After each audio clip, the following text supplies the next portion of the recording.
The halfway point of the Overwatch League 2021 season has been reached. The Summer Showdown has begun, and with an open hero pool, the teams have full creative control to find comps that work and win it all. Hey guys, how's it going? My name is always, and welcome to the Overwatch League Weekly Recap. In this video, we'll be going over the matches this past weekend, partially to talk about how all the teams are faring, but mostly to see how my preseason predictions match up to reality. As such, there is a full spoiler warning for this past week's games, so if you haven't seen them, you may want to wait a bit on this video. We'll be looking at all the scores and how they match up to what I thought before the season even started. Okay, before we get into the actual Overwatch content, I have to address things. This video is late, by like a month and a half. As of recording this, the Countdown Cup is already almost over. We're a little behind. So if you don't watch any of my other videos, here's the deal. My graphics card in my PC is done for, and that means making videos is a lot harder since I'm using my laptop, which I've been slowly adding the programs and everything I need to make videos to. I was also getting ready to leave for a week for a pseudo vacation, so I was super busy recording other things and wasn't able to get this finished before I left. As such, making this video has been a challenge, and I'm dedicated to getting all of the weeks covered for the recap, even if they are incredibly late. So while I, and probably most of you, know exactly who won the Summer Showdown, we're going to pretend like we don't, and look at things like I would have if this was made while the tournament was still going on. Predictions for the eliminations and whatnot I did make before the games were played, and I'm going to try not to use future knowledge to talk about each team. Roster changes will also be addressed in terms of when the video was supposed to go up, and I'm going to try my best to catch up before the playoffs at the very latest. But ultimately, the videos are going to be made when they get done, and I will do my best to get back on track promptly. With that out of the way, let's move on to the roster changes for Week 11, that is through June 30th. I told you guys I'm a month behind. Starting with the Toronto Defiant, main tank Beast has retired. Now this is not too big of a deal for Toronto, as Beast has not really seen any playtime really at all this year, and Toronto seemed happy enough with Sato, so while I'm disappointed that we don't get to see Beast grow as a player, as I had high hopes for him when he joined the league, this isn't too much of an upset all things considered. The Hangzhou Spark also lost two players, as DPS Godsby and main tank Takoyaki have both left the team. The departure of Takoyaki is a bit surprising, as the main tank had only been active for a couple of months after turning 18, and has seen a bit of play, but not too much. It's just kind of unusual to see such a short tenure for a player on a team, but ultimately, myself and many others questioned why Takoyaki was being played over Gushue, who seems to be the better main tank. On the other hand, Godsby has been with the Spark since inception, and this is a loss that I think may affect the Spark more than the loss of Takoyaki, as Godsby is a capable DPS player, but with other equally or even arguably better DPS such as Shai and Sominsu, I don't think the Spark are going to be hurting too much losing both of these players. The San Francisco Shock, on the other hand, probably are going to be missing DPS and Tracer extraordinaire Striker, who has decided to retire. To replace Striker, the Shock have pulled back an amazing DPS in his own right, Ants, from retirement. Now, starting with Striker, I don't think it's an outlandish statement to say that he is the best Tracer in Overwatch, although I can see arguments for other players. Striker is one of the best, and replacing him is not easy, if at all possible. The Shock are going to be hurting from this loss, but bringing back Ants, who was on the Shock before retiring last season, is certainly a great replacement. Now, Ants is primarily known for his hit scan abilities and is arguably also one of the best players in that regard, but Ants isn't really known to play Tracer. Ants and Striker have somewhat overlapping hero pools, but Striker was a bit more diverse compared to Ants, so it is concerning for the Shock, but Shock fans should be happy to see the return of Ants to the team. Moving on to the last loss of the league, the Houston Outlaws say goodbye to DPS Hydration.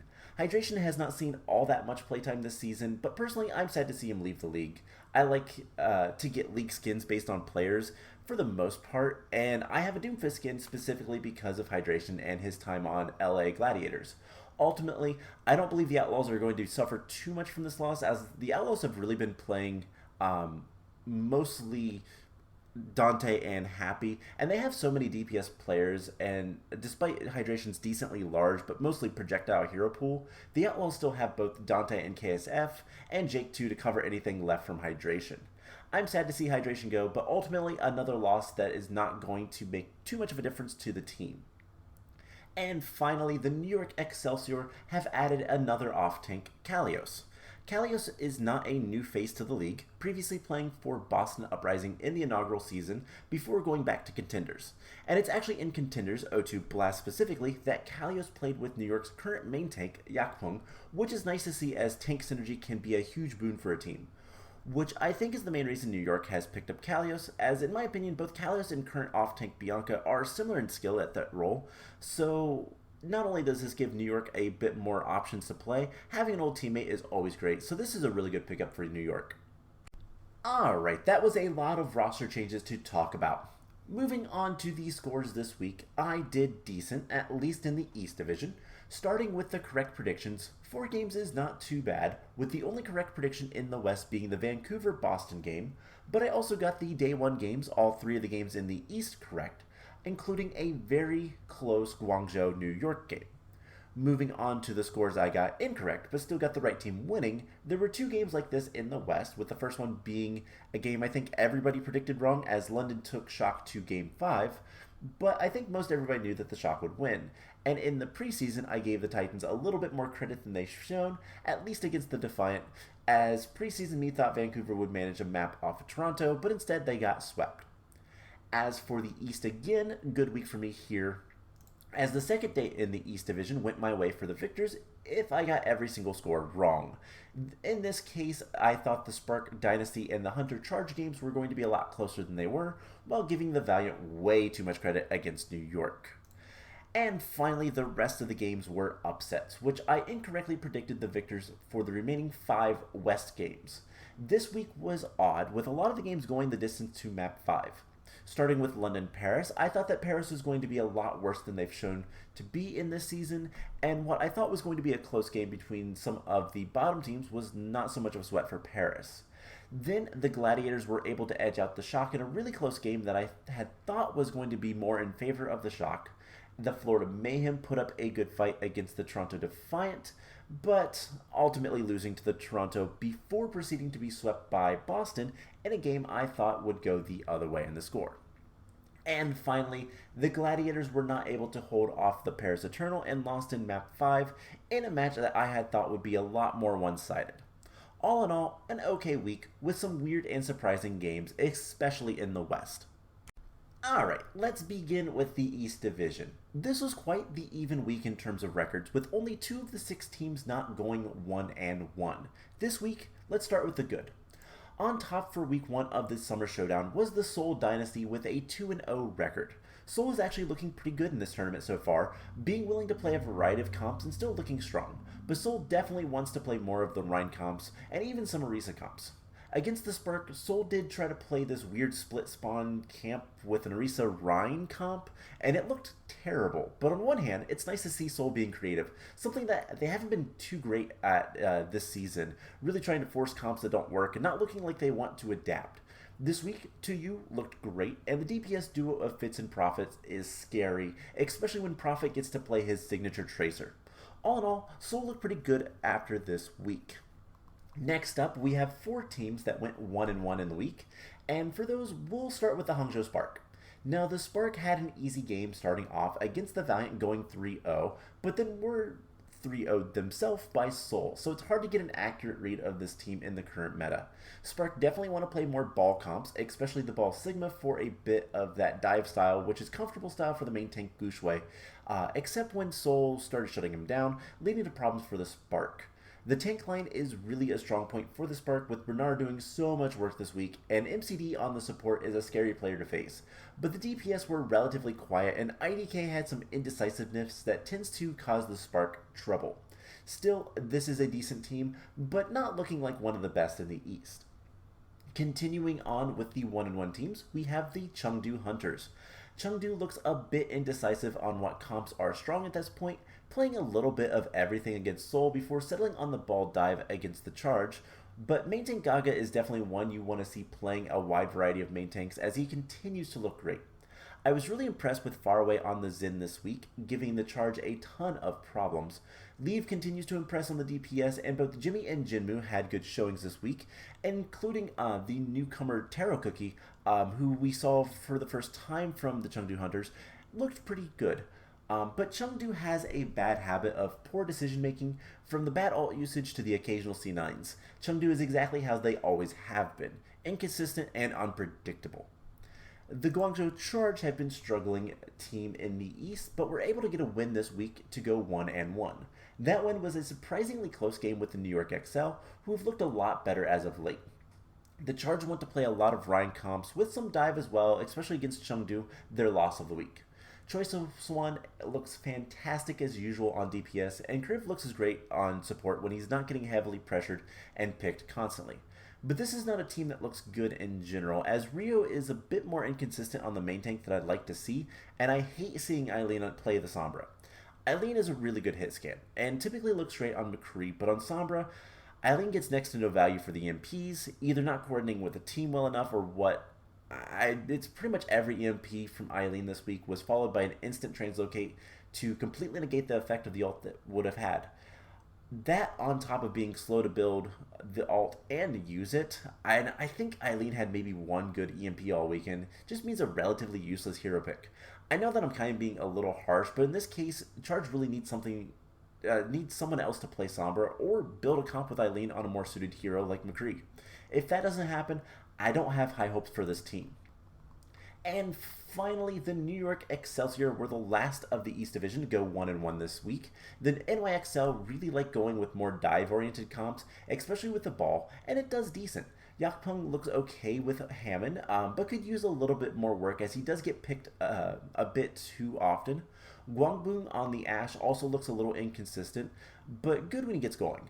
All in all, New York is a fairly slow team, methodical, which can be good or bad depending on the other team and how they react to that slow build-up. But it looks like a team that's starting to get to gel well together. Highlights for New York are certainly Feather and Flora, who both look great on the DPS. I expect this team to do decent at the end of the season, despite the difficult division they are in. Now, before we head to the West, let's talk about the worst team this week in the East Division, the LA Valiant. And let's be honest, it's not just this week. Alright, so the good. Valiant seem to favor the ball comps, but play a lot more Zarya than the other teams, which Cho Chang typically looks decent on. Molaran continues to be the best player on this team, looking good all things considered, and Crystal had some good showings as well, with decent, albeit slow, Sombra play. And that's saying a lot coming from me because I've always been kind of harsh on Crystal. But the coordination for this team is not there. Bad ult usage, bad EMP follow-ups, and the worst, highly predictable play, as Valiant like to run the same plan over and over and try to force anything, which leads to some pretty easy full holds. A mark of a good team is adaptability. When something doesn't work, to think on your feet and come up with something that will, and then pull it off as a team. Valiant cannot do that, so they stick with the set plays, and even their ult usage looks scripted at times, not trying to gain advantages or anything, but ulting because that's when they are supposed to, and, well, half the time it turns out that the fight was lost 3v6. I think a lot of this is mostly bad coaching, but I don't know. I like to comment on how bad Silver 3 is, and I still held that opinion after this week, but the other two winless teams in the league are starting to at least look decent, like there's something there. I don't see anything in Valiant. Moving on, the West Division was a bit more obvious on the top teams and the bottom teams this week compared to the East, as 3 teams went undefeated, 3 teams went winless, and only 2 teams went 1-1 this week. Again, we'll start with the top teams. First off, we have the Paris Eternal, a team that surprised many with their wins this week. Okay, so not so much Paris win against London, but the surprise came from the close match against the LA Gladiators. Paris definitely likes to play more of the Rhine, but is able to play some of the dive style comps as well as double shield. Still, even with the 2 wins, Paris did not look dominant against either of the Gladiators or the Spitfire, but still did enough to get the victory. A lot of the credit goes to Onigon, who played fantastic this weekend, as well as Naga, whose Echo looks great. Paris is proving to be a contender in the league, able to hold their own and even take out some of the top teams, which is a surprise given the lackluster enthusiasm a lot of people, and myself included, had for this team in the preseason.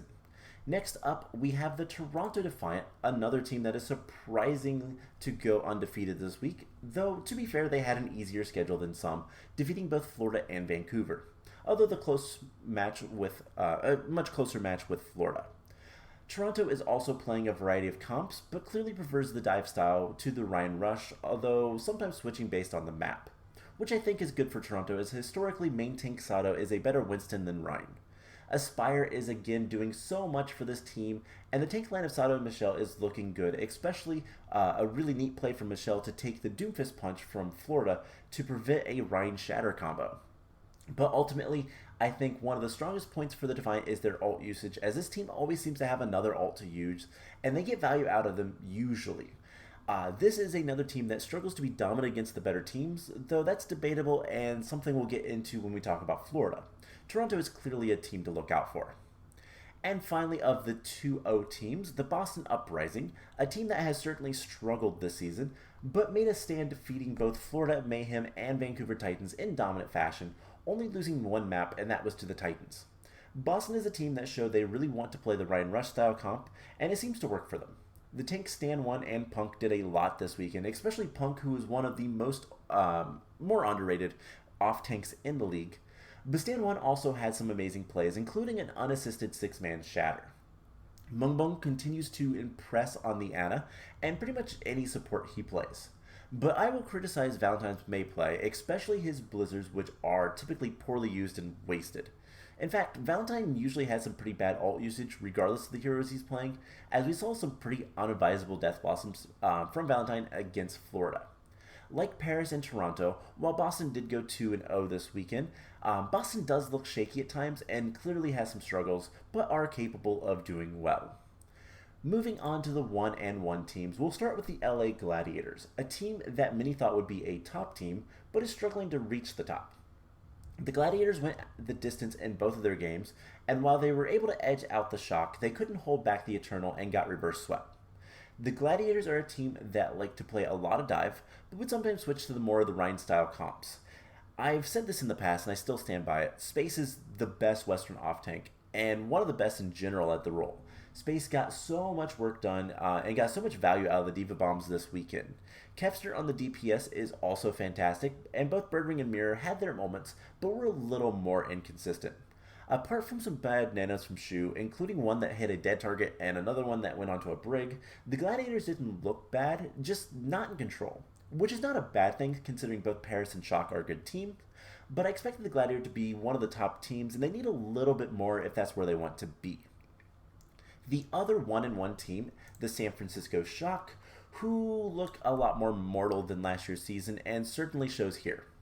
Again, like the Gladiators, going the distance in both their matches, somewhat expected against the Gladiators, but London took the Shock to map 5. And even if a team is just messing around, which it seemed like the Shock were, the championship level team should not be going to map 5 against a winless team this late in the season.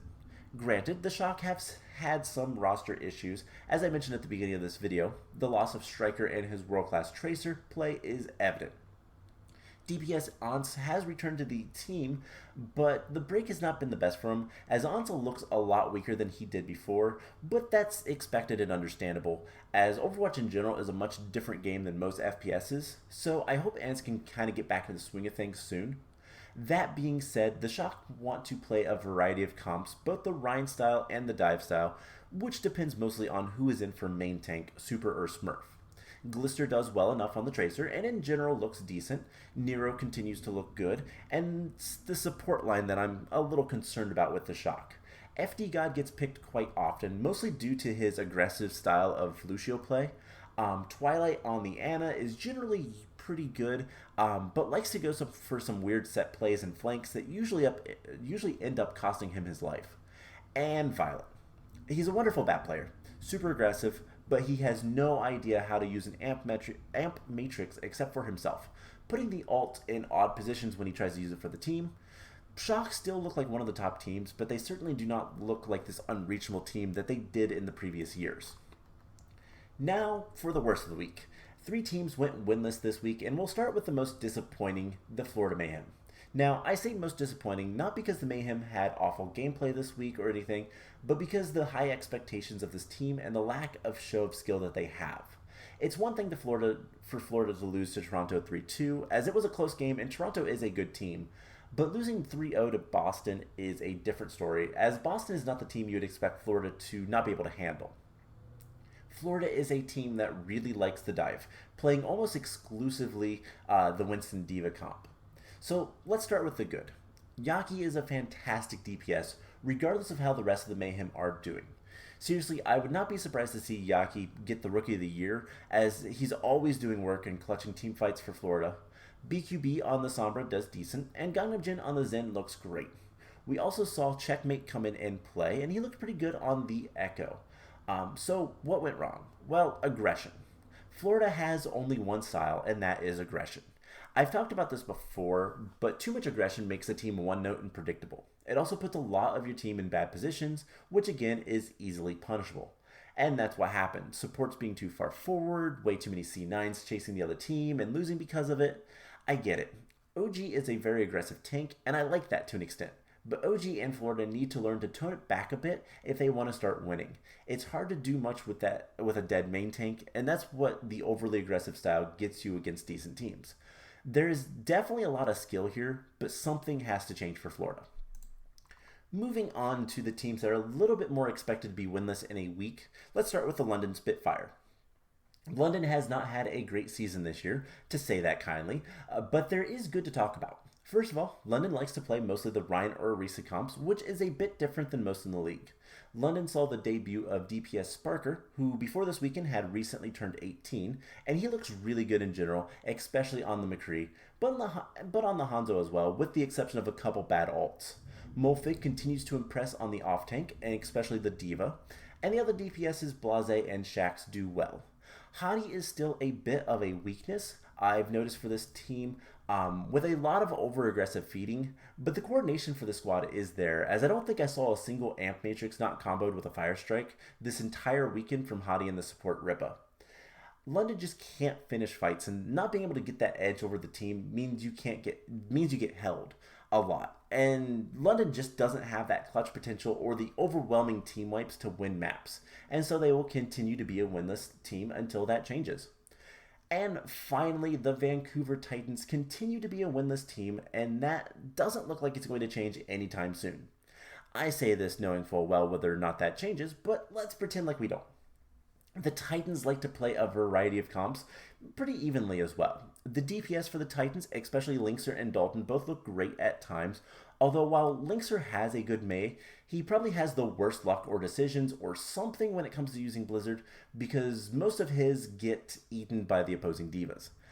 Fried Wiener also looks pretty good at times, and in general, this team should have potential, but they just can't find the wins. Chainstick is starting to gel a little bit more with his team, which is a good sign, and should hopefully mean that the Titans are getting better. In general, I think this team is just slow and indecisive, which if you are a Titans fan is something that can be fixed. The talent is there, the execution just needs to be better. And with that, we end the first week of the Summer Showdown. I do appreciate your patience as I try to get these videos out in a reasonable time, and I have a lot of work to do to catch up. I will do my best, as that's the best I can do. I'm going to be trying to emphasize working on these videos so that I can catch up, so hopefully I'll be able to get the next week's video out in a couple of days, depending of course on how long it takes me to watch and analyze all the games and do my normal thing. But with that, thank you so much for watching. I hope you enjoyed this, and I will see you guys in the next video. Bye!